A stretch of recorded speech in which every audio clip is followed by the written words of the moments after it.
Beloved brothers and sisters, we greet you all in the precious and powerful name of our Lord and Savior, Jesus Christ. Today, we are going to talk about a very deep and serious issue, trauma and grief. Many people in this world have lost their loved ones, and many have faced tragedy, and many are carrying wounds that nobody else can see. But we have come to tell you today a good news. Jesus Christ heals broken hearts. He restores wounded souls and gives strength to rise again. प्रिय भाई बहनों, आप सभी को प्रभु यीशु मसीह के नाम में और हमारा उद्धारकर्ता यीशु मसीह के अनमोल और सामर्थ्य नाम में अभिवादन करते हैं। आज हम एक बहुत गहरे और गंभीर विषय पर बात करने जा रहे हैं, आघात और शोक। इस संसार में बहुतों ने अपने प्रियजनों को खो दिया है, बहुतों ने त्रासदी का सामना किया है और बहुत से लोग ऐसे घाम लेकर चल रहे हैं जिन्हें कोई और देख नहीं सकता। लेकिन हम आज आपको एक शुभ समाचार देने आए हैं। यीशु मसीह टूटे हुए हृदयों को चंगा करते हैं, घायल आत्मा को पुनः स्थापित करते हैं और फिर से खड़ा होने की सामर्थ देते हैं। Jesus himself said in John chapter 16 verse 33, "In this world you will have tribulation, but be of a good cheer. I have overcome the world." That means pain is real, trials are real, suffering is real, but the victory of Jesus Christ is greater than all of this. स्वयं यीशु ने यूहन्ना अध्याय 16 पद 33 में ऐसा कहा है, इस संसार में तुम्हें क्लेश होगा, परंतु ढाढ़स बांधो, मैंने संसार पर जय पाई है। इसका अर्थ है कि पीड़ा वास्तविक है, परेशानी वास्तविक है, दुख वास्तविक है, लेकिन यीशु मसीह की विजय इन सब से कहीं बड़ी है। So what is trauma? Trauma is not just ordinary pain. Trauma is a wound in the soul. It affects our emotion. It disturbs our thoughts. It drains out our strength. And sometimes it even weakens our body. तो आघात क्या है? आघात केवल सामान्य पीड़ा नहीं है। आघात आत्मा में एक गहरा घाव है। ये हमारी भावनाओं को प्रभावित करता है, हमारे विचारों को विचलित करता है, हमारी शक्ति को निचोड़ लेता है और कभी-कभी हमारे शरीर को भी दुर्बल कर देता है। Even in the Bible we see God's people going through traumatic situations. Job lost his children and his wealth in one single day. David and his men wept so much that the Bible says they had no more strength left to weep. Even Jesus himself, when he saw the pain of Mary and Martha at Lazarus' tomb, the Bible says Jesus wept. Bible में भी हम देखते हैं कि परमेश्वर के लोग आघात से गुजरे। अय्यूब ने एक ही दिन में अपने बच्चों और अपनी संपत्ति को खो दिया। दाऊद और उसके लोग इतने रोए कि बाइबल कहती है कि उनमें रोने की शक्ति ही नहीं रह गई। स्वयं यीशु भी जब उन्होंने मरियम और मार्था का दुख देखा तो बाइबल कहती है यीशु आंसू बहाने लगा। But hear me carefully. Trauma is not the end. Psalm number 23 verse 4 says, "Though I walk through the valleys of the shadow of death, I will fear no evil, for you are with me." God does not abandon you in the darkness of valley. He walks with you even there. वचन में ऐसा लिखा है और इस पर आप please ध्यान दीजिए, आघात अंत नहीं है। भजन संहिता अध्याय 23 पद 4 कहती है, चाहे मैं घोर अंधकार से भरी हुई तराई में होकर चलूं तो भी हानि से ना डरूंगा, क्योंकि तू मेरे साथ रहता है। परमेश्वर आपको आपकी सबसे अंधेरी तराई में छोड़ता नहीं है, वो वहां भी आपके साथ चलता है। Now let us understand the spiritual dimension of trauma. Now, not every trauma is demonic, but Satan often uses trauma as an entry point. he tries to plant fear, depression, hopelessness, and even suicidal thoughts in the minds of people who are grieving. अब हम आघात के आत्मिक पहल को समझें। हर आघात शैतानी नहीं होता, लेकिन शैतान अक्सर आघात को एक प्रवेश द्वार बना लेता है। वो शोक करने वाले लोगों के मन में भय डाल देता है, निराशा, हताशा और यहाँ तक कि आत्महत्या के विचार बोने की कोशिश करता है। Jesus said in John chapter 10 verse 10, "The thief comes only to steal, kill and to destroy, but I have come that they may have life and have it abundantly." यीशु ने यूहन्ना अध्याय 10 पद 10 में कहा, चोर केवल चोरी करने, घात करने और नाश करने को आता है, परंतु मैं आया हूँ कि वे जीवन पाए और वो भी बहुतायत से पाए। That means Satan's mission is to destroy lives through trauma and loss, but Christ's mission is to restore life, to heal and to give abundance. इसका अर्थ है कि शैतान का उद्देश्य है आघात और हानि के द्वारा जीवन को नष्ट करना, लेकिन मसीह का उद्देश्य है जीवन को पुनर्स्थापित करना, चंगाई देना और बहुतायत से आशीष देना। So now, how do we come out of trauma? The Word of God gives us clear steps. Step 1, acknowledge the pain. Healing begins when you stop pretending and say honestly to God, "Yes, Lord, I am broken."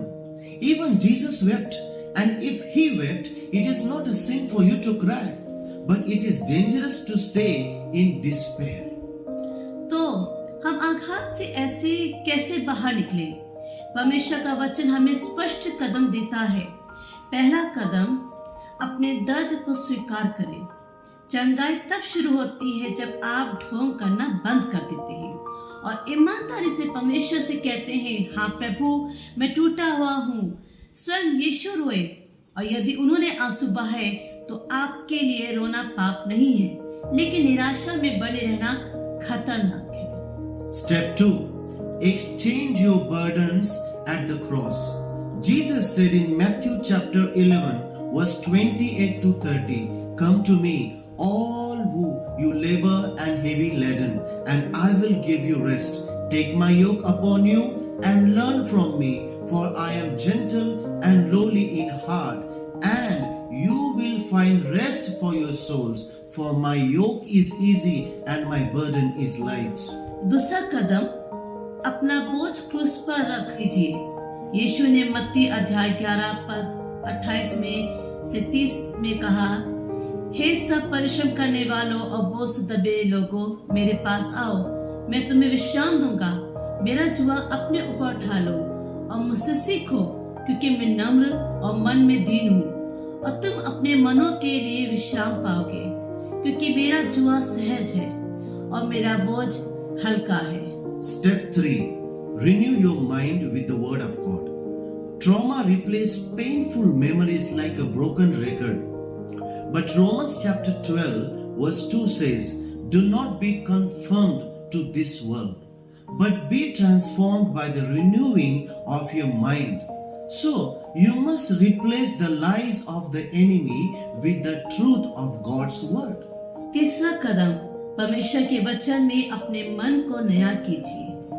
आघात दर्दनाक यादों को बार बार उसी तरह दोहराता है जैसे टूटी हुई रिकॉर्ड बजती रहती है। लेकिन रोमियो अध्याय 12 पद 2 कहता है, इस संसार के सदस्य ना बनो, परंतु तुम्हारे मन के नए हो जाने से तुम्हारा चाल चलन भी बदलता जाए।